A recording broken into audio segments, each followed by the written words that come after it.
Hello, it's Philip Taylor speaking from Richmond Green Chambers, and this morning I'm looking at a book from Jordan Publishing which is on service charges, law and practice. It's written by three people: Phillip Freedman QC, Eric Shapiro and Brian Slater. This is the book here. It's about 400 pages long.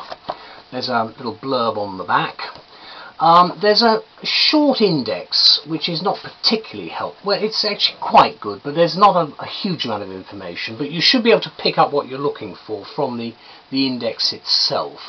I particularly like the last part of the book, which is extracts from legislation, which gives you some indication of the fairly substantial legislative provisions that are actually in force at the moment.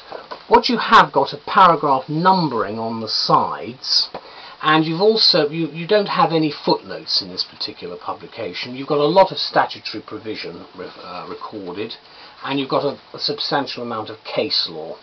And do read the foreword, which I think is quite helpful, setting out what the purpose of, actually the preface, what the purpose of this book is.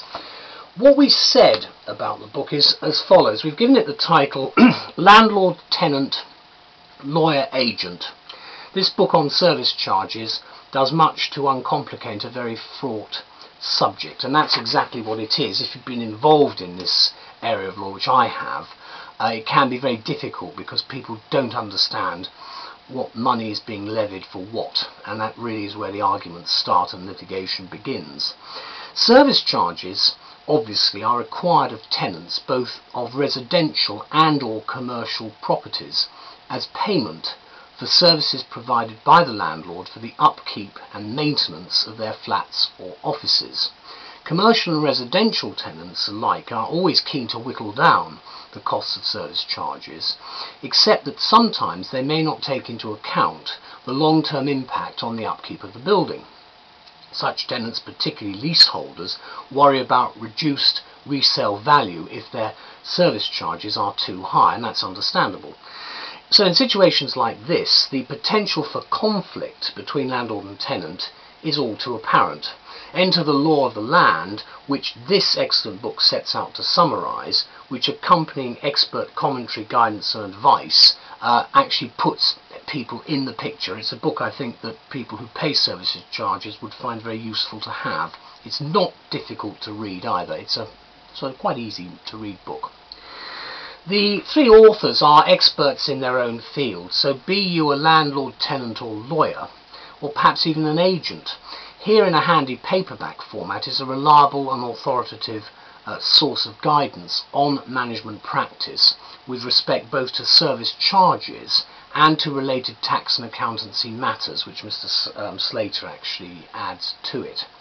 The popularity and usefulness of this work of reference is borne out by the fact it's now gone into its 5th edition, and it's been updated fairly substantially. It does a great deal, in our view, to ease the way through what is a fraught subject by assisting with the practicalities, and there are various examples given in the book which should help you. Let me conclude by saying that the book excels as a research tool as well as a guide, and with the extensive table of cases, statutes and statutory instruments, you really do have all the relevant information at your fingertips. It's certainly something that people who are involved with service charges should think seriously about looking at if you've got a query. But thank you to the three authors and to Jordan's for what is an excellent contribution to this area of landlord and tenant. Thank you very much. Bye-bye.